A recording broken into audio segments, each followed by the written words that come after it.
Hi everyone, I'm Dr. Courtney Watson, and today we are going to talk about how to read literature without drowning in it. So from the outside, reading and processing the amount of literature that's needed to write a dissertation and to support a dissertation, it really looks impossible, but of course it's not. And there are ways to give yourself a break and take some shortcuts and work on everything in manageable pieces. And this afternoon we're going to talk about how. So the first thing that you want to do is get organized and make a plan. Try to establish a goal for each writing session. Define the time that you have to dedicate to it and the scope of what you want to cover over the course of the writing session. The way that I like to do that is to think about what I need to accomplish in a particular day or for a section that I'm working on, and just tell myself, okay, today I am looking at X. So today's project is X. And do this with consistency, and those writing sessions, those days really start to add up. And before you know it, you really have some momentum. So make sure with these sessions that you hold yourself accountable. So after each research session, take a set amount of time, maybe half an hour or so, write up your notes about what you accomplished. For each piece of research that you look at, I recommend treating it like an entry into an annotated bibliography. So think about what you found and how you might use it. Give yourself a summary of the particular source. And once you have that summary, also think about how you might use it in your dissertation and be really specific here. Think about what section you might use it in your dissertation. And this is a way just to measure your own productivity and to see, what you accomplish each day, because the dissertation can feel immense. There's so many different parts to it. But if you break it up and you're looking at it day by day, that can be really, really helpful. And it can be motivating as well. So be methodical. Don't indiscriminately pull a whole bunch of articles and think that you'll have the time and space and wherewithal to make sense of them later. This is how we end up with dozens of different tabs on our screen, or if you're printing out articles, this is how you end up with just snowdrifts of paper everywhere. So kind of keep that in mind. And this is something that eventually it does work, even if you have the snowdrifts of paper, but you can save yourself a lot of time and trouble, and you can just work smarter instead of harder, and you'll spend less time on it in the long run. So don't just scan the title and press print or add it to your folder. This will just leave you feeling overwhelmed and unequal to the task in front of you, which you certainly are not. One of the things you want to do pretty early on, although you can do this at any stage in the project, you can be well into the dissertation and decide you want to apply these principles. Decide how to organize the files. One great way to do it is chronologically. Have an idea of what the timeline looks like for your topic. I often recommend to my students and my clients as well that they physically draw out the timeline of the history of their topic, like when did the research first get started on this, what were some of the major pivotal moments within the topic, what are turning points, what are discoveries. You should have a rough understanding of all of that as you become an expert on your topic. So chronologically is a great way to go.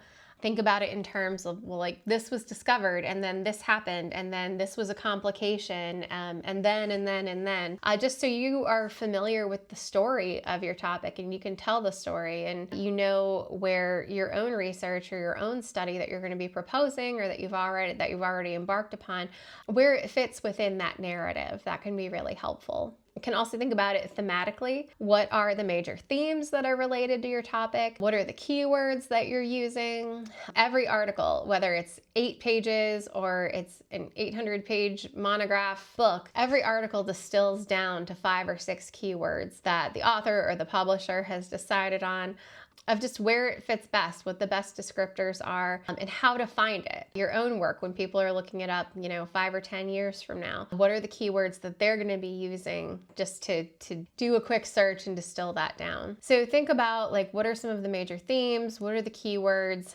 and be really strict with your search parameters, especially at first. Think about within your program what rules and guidance you've been given. That should definitely be one of the very early things that informs your search. For instance, you might have a rule in your program, your department, something given to you by your chair, that they don't want to see any sources that are more than 5 years old, or the majority of your sources need to be under 5 years old. I have even seen it in programs where especially if there's a lot of source material in a particular area, they're really only interested in seeing what's been published in the last 2 or 3 years. So know what the rules are for that. You don't want to waste your time pulling a lot of great research and reading research that's, 8 or 10 years old, just because the moving wall in academia is a real thing. By the time that a study gets published, has made it through the peer review process, that information is already old. Sometimes it's about a couple years old. So you do want to be really mindful about how old the research you're using is, with the exception of like seminal studies, cornerstones, foundational studies. But again, those still shouldn't comprise more than a small percentage of your overall source material. So it's fine to pull older articles for your own knowledge and to bolster your background, but just be careful about falling down that particular rabbit hole. Stick with peer-reviewed materials. This is something that sounds obvious, but again, the lure of the rabbit hole, especially if it's something that you're interested in, can be really powerful. And you don't want to spend like all your time on Wikipedia or websites or something that you're not going to be able to use in the body of your dissertation. So just be really mindful about the sources that make the cut.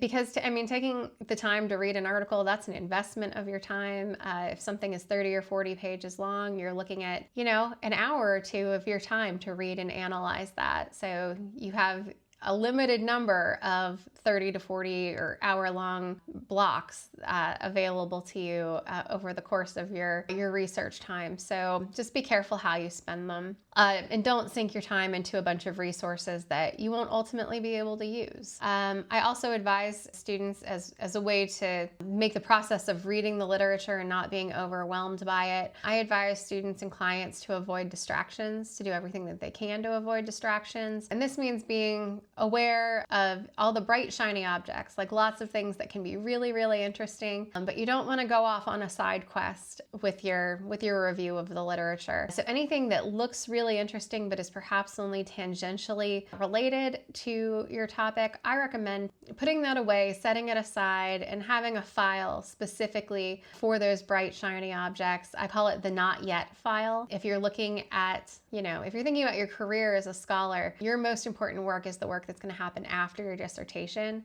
but you have to get through the dissertation first.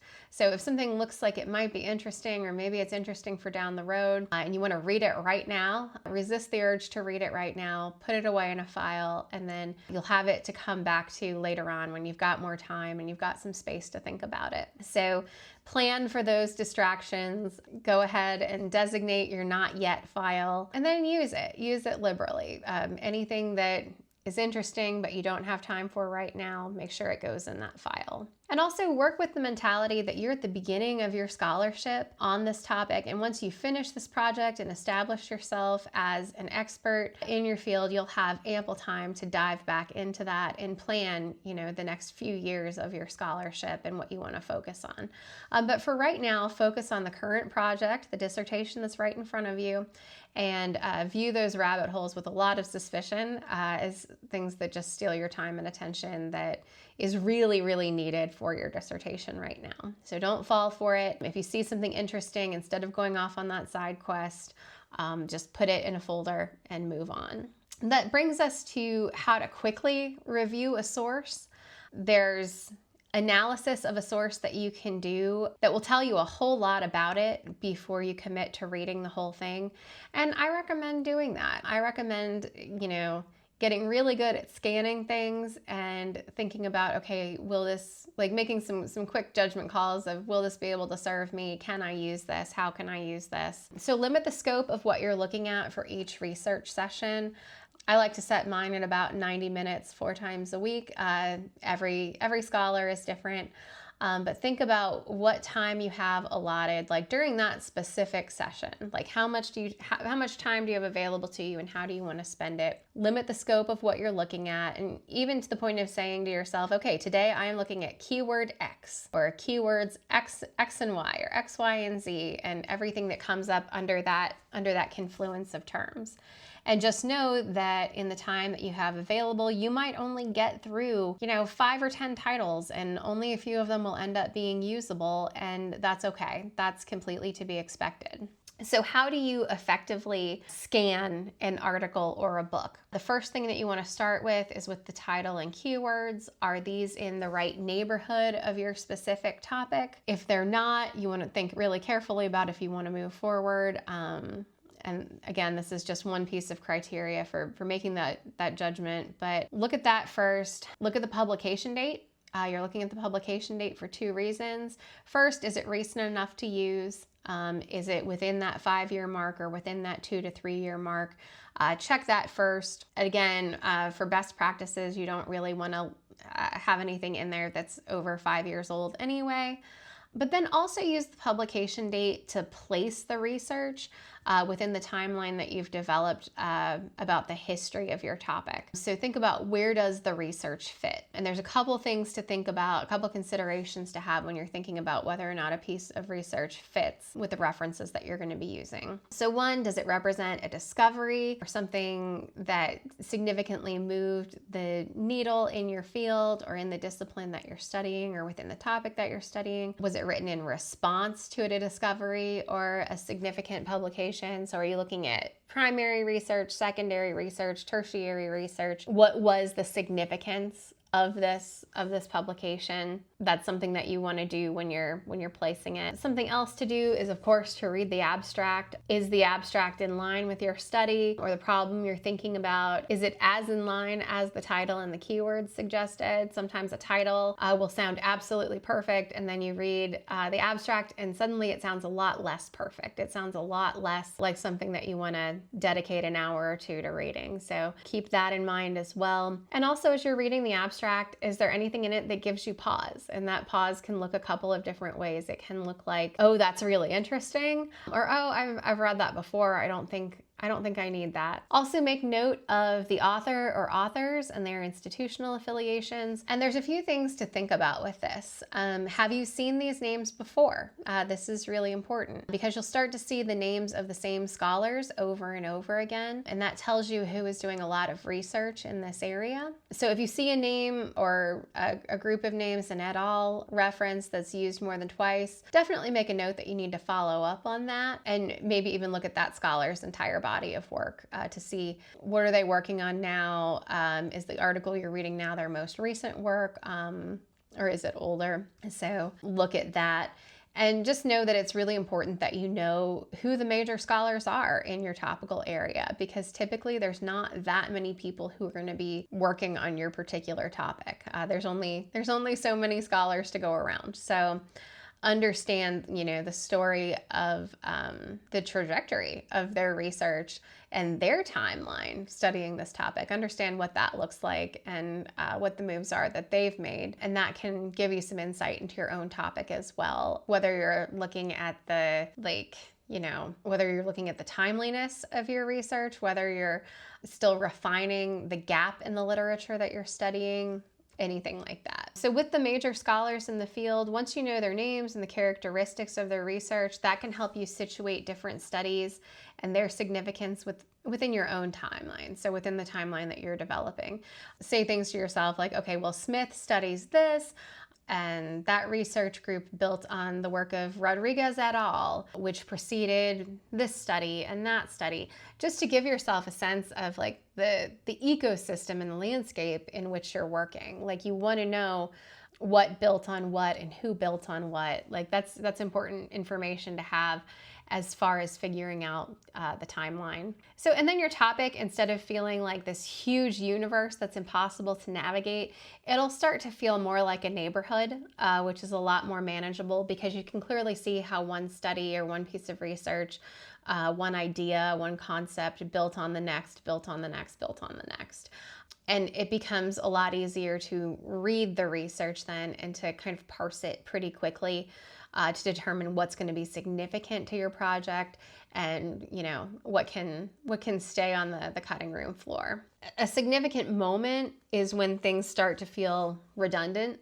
you're reading something that starts to feel redundant, or a description or an abstract, and you recognize the work and the questions and the impulses, and it just feels like, oh, I've been down this street before, I know where this goes, or this is a dead end, and then you can, shunt that article to the side and move on to the next one. This will also help you define the limits and boundaries of the gap that you're studying, and you can maybe refine your questions or build your questions if you haven't done that yet. That will inform the shape that those take. So once you start knowing the names, the frequent flyers in your field, you can also sometimes reach out. Like if there's a burning question that isn't answered in a particular article and you can't seem to find the answer to it, you can often reach out to the person who wrote that article. Their institutional affiliation should be listed. And many scholars are very, very flattered to get those emails, and they will probably be happy to talk to you. I know that I get 2 or 3 of them a semester, and it always makes my day. So that someone's out there reading my work. So kind of keep that in mind. Like, things aren't published and then the scholars are just wheeled away till their next publication. Like, they are actively working in their field, and sometimes starting those conversations can be incredibly beneficial to you, and you'll find out something that you really end up using to inform the structure of your study. Make note of the funding sources, find out who's getting grants for what is being funded. If the funding for something wasn't immediately discernible, if it looked like a well-funded study, then maybe ask some questions about that, and that'll determine whether or not it's something that ends up in your final reference list or not. And then, speaking of references, definitely as you're scanning an article, before you even get into the body of the article, skip down to the references. That's another really significant place to look before you commit to reading the article itself. So for the same reason that you want to note the authors, pay attention to the references, because more often than not, you'll start to see the same names over and over again. So once you see the same person or a group of scholars more than once, go ahead and pull their whole publication record for the topic and see exactly what they've written on the topic. If it's a lot, add them to your timeline, and also make a note of their specific contributions, and then find out what their current work looks like if their current work is not the one that initially led you to them. Because a lot of people tend to not write one article about their topic, they tend to write several, and that often leads to a book. So you also don't want to make the mistake of citing something older by someone without acknowledging their most recent work, because it might have evolved, it might have changed, a million different things can happen. So, and you do want to demonstrate that you're current and you know what's going on in the current landscape of your field, or in the current landscape of the discussion about your topic. So if all of these things check out, then you can proceed to read the article. And again, if you don't have the time to commit to reading, 20 to 40 pages, you also can employ scanning an article to see if it's something that you're going to want to pull quotes from. You're going to want to have more than a gist level understanding of the material. So certainly look at the premise of the article, look at the background. The background becomes less and less important though with the more articles you read, because the background for a lot of them will be very similar. So you can kind of skim the background. What you really want to get to, you want to know the methods, you want to know the results. If there's any other mitigating factors that stand out, you definitely want to note those as well. So really, pay attention to the things that get the bold headings, okay, what were the limitations of this study? What were the delimitations of this study? What were the results of this study? So pay special attention to those parts, pay special attention to the conclusion, but there's a lot in the background in the earlier parts of the article that you can usually just kind of skate through. And again, if it looks like it's going to be something that's incredibly promising, then yes, you will set those articles aside as things that you need to read, you really need to read cover to cover. But for most of the articles and most of the work you come across, you don't want to commit to reading the whole thing right away, because you just don't have time to do that. So a lot of things you can get by with a scan just to determine that it's not a fit for your project and your references, or it's not as related as you thought it would be. And then that'll help clear a path and give you the time to read that handful of articles that you really do need to know every single part of them and the mechanisms and how they work. So keep that in mind. And again, once you get some practice with doing that, scanning an article for like the green lights and the red flags is something that can happen with a pretty good amount of speed. You can typically do a decent scan of an article in like 5 or 10 minutes and then decide if you want to dedicate the time to reading the whole thing. Some other considerations to help you decide if you're going to move forward with reading an article without diving into the whole thing. Take a look at the sample size. Is it, too big to be related to what you're talking about? Is it too small, or is it just about right? Look at the demographics that were studied in the article. So things like race, gender, region, socioeconomic status, education level. These will be things that will tell you if this is a study that is reasonable to cite in the context of your own study that you're proposing, or if it's something that's just too far afield, that's too far removed from what you're going to be doing to be useful. Is it qualitative or quantitative? And this can be something too that you can use to further establish the gap in the literature and defend that there is a gap in the literature. If you notice that there has been, a handful of studies done on your topic, but they're all quantitative and there's no qualitative work there, or there's never been a mixed method study, that would be something too that you would want to pay attention to and to be able to call out. And that's a note too that you would just make to yourself in your annotations and say, hey, this is a quantitative study, but it would be really, really cool to, take a premise that's similar to this and look at it in a qualitative way, or develop a qualitative study around it and do maybe like a small group focus. So think about that.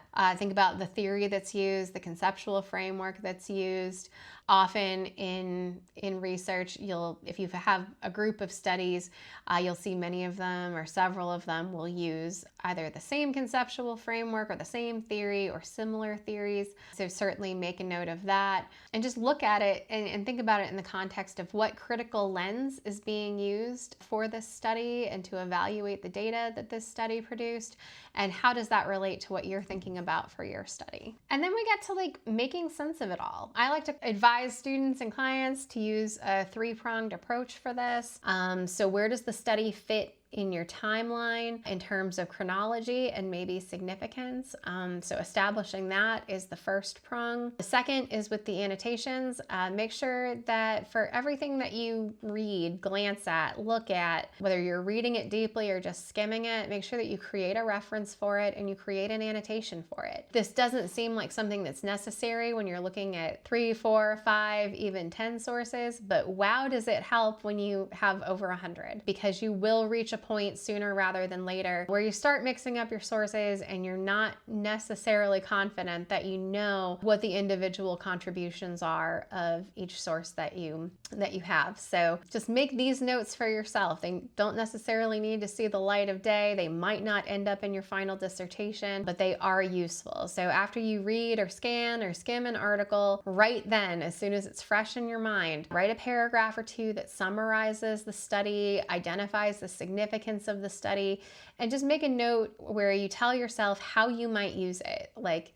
this is a seminal study. This was foundational to the field, or this was qualitative and that was interesting about it, or this theory could work for me, or I could modify this theory into a conceptual framework. So this organization will help you out a whole lot later as you're thinking about not just what to cite, but why you want to cite it, where it might be useful. If you work with an outline, like I always work with an outline, you can even take that reference that you have and say okay, I know that I want to use this in the second section of the literature review. It's going to go in this section in this paragraph. So you don't even have to write anything at that point because you have your annotation, you know what the source says, and you have an idea for how you're going to use it. And that'll cut down on time later. That'll save you a whole lot of time later, and it'll help generate some momentum as well when you get to the point where you're writing and when you're in the thick of the writing process, because you don't have to read the article again or scan the article again and say oh yeah, I remember how I'm going to use this,